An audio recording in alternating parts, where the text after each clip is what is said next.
I'd like to introduce Darin Wonn. Try new things. Try new things. Darin Wonn.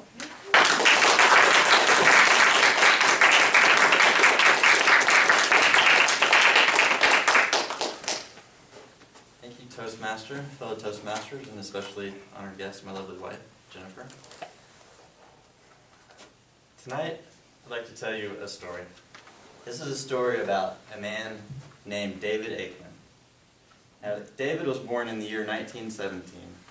He was actually born in my neck of the woods, the hills of Kentucky. He was from right around the same place I came from.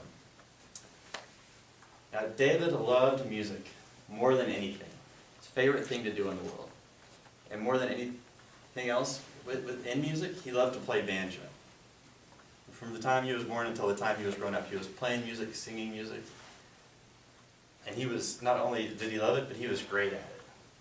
And so great, whenever he turned 18, he got a job with the Asa Martin Traveling Group. Now what the Asa Martin Traveling Group was kind of the forerunner to Bill Monroe's Bluegrass Boys. And what they would do is they would travel around the South, a set of traveling musicians, comedians, actors. They would travel around the South and just put on great shows for towns. And it was quite a coup for David to get this job, because Asa Martin's group was one of the most popular in the day. So he was very likely to have this job at 18, to be the backup banjo player in Asa Martin's traveling show. One night, Asa Martin the show came to a town, and the show was completely sold out. Thousands of people were coming, but Asa had a problem. Asa's comedian had gone AWOL. Had skipped town, just hadn't shown up. So Asa has thousands of people showing up, but he's got a huge hole in his lineup. So he does the first thing he can think of. He sees David walking by, and David was about 6'6", so he was hard to miss. He sees David walking by. He says, "David, I've got a huge problem tonight. The comedian is gone, he's missing, and I need you to fill in." Now, David was about the shyest person you could possibly imagine. He was fine, he was okay, sort of sit back and play backup banjo. But just the thought of him being out there under those lights, in front of all those people, telling jokes, terrified him to no end. He took one look at Mr. Martin. He said, "Mr. Martin, there's no way I can do that. I cannot get out in front of all those people and tell jokes." And he said, okay, you'll be fine, David. I'll write the jokes down for you, practice a little bit beforehand, just get out there, everything will be fine. The crowd will love it. We'll just get you through tonight. He said, "Oh no, Mr. Martin, there is no way I can get out there in front of a crowd and tell jokes." He said, "David, I need you to do this. If you don't do this, I'm going to have to let you go." So he really put the screws to David. David finally acquiesced. He said, "Okay, I'll get out there." So he spent all day worrying about it. And finally, night rolled around. Asa got up on the center stage. He said, "Ladies and gentlemen, I would like to introduce to you the funniest, most entertaining man in the South." And with this introduction, the crowd looked around, expected this cocky comedian to come walking out. But instead, all 6'6", skinny frame of David Aikman came inching out. This cowboy hat in hand, under his chin, knees wobbling, shaking all the way to the stage. After this introduction, the crowd thought he was being funny. They thought he was being ironic. So they just laughed. And he finally worked his way out to the microphone. And Asa said, by this point Asa had actually forgotten his name. He said, "Young man, introduce yourself to this crowd." But David was so scared and frightened that all he could do was shake, and he got up to that microphone, and he'd forgotten his name. All he could do was shrug his shoulders. And the crowd just laughed harder at this point. He said, "Tell him your name, you big string bean." And at this point, he was starting to get his legs a little bit, still couldn't remember his name, but he just leaned into the microphone, and he just repeated the last word he heard. He said, "String bean, sir."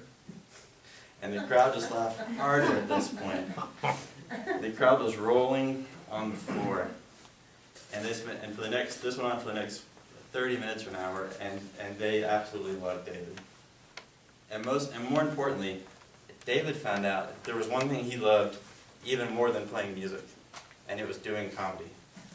And from that night on, he was the comedian in Asa Martin's show. And he did that all through the 40s and 50s. And then, once that show was over, he went on to be the house comedian at the Grand Ole Opry throughout the 50s and 60s. And he would always be known by that name, String Bean. And then in 1969, he and another fellow by the name of Grandpa Jones started the Hee Haw Show together. So that inconspicuous night where David got out there and tried something new changed his whole life. Now I think this shows a couple things.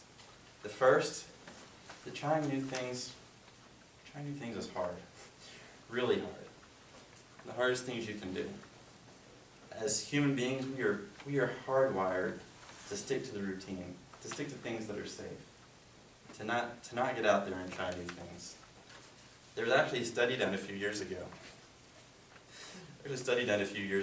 Where scientists hooked up electrical wires to people.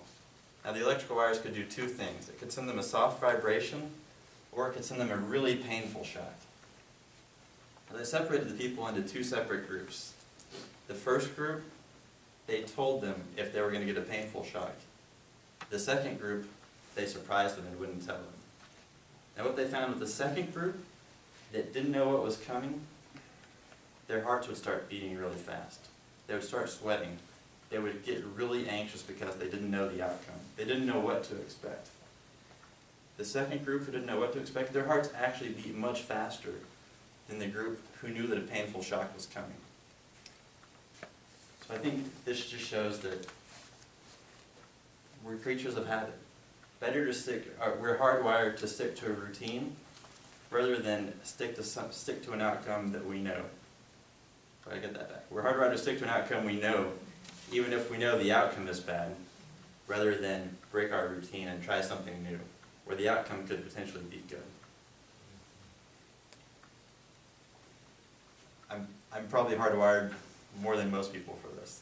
I tend to stick to routines all the time. My wife will tell you. If it wasn't for her, I'd probably eat at the same restaurant, same meal every single day. But thank goodness for her kind of making me try new things. I think the other thing this also shows is that even though trying new things is really hard, there's nothing more rewarding.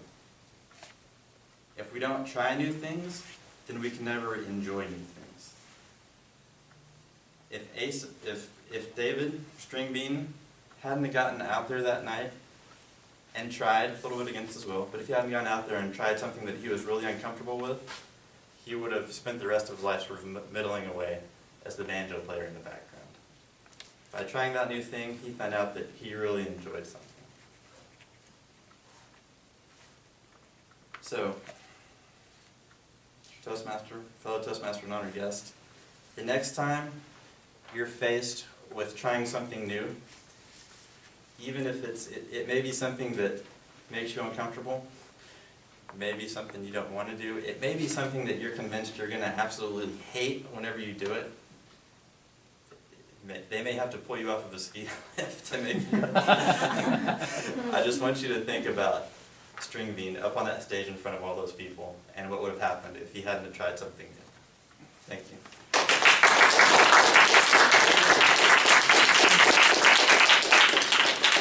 Excellent job, Darin. Nice twist there. I liked it, man. I liked it. Evaluator Monique, can you please evaluate Darin? Thank you.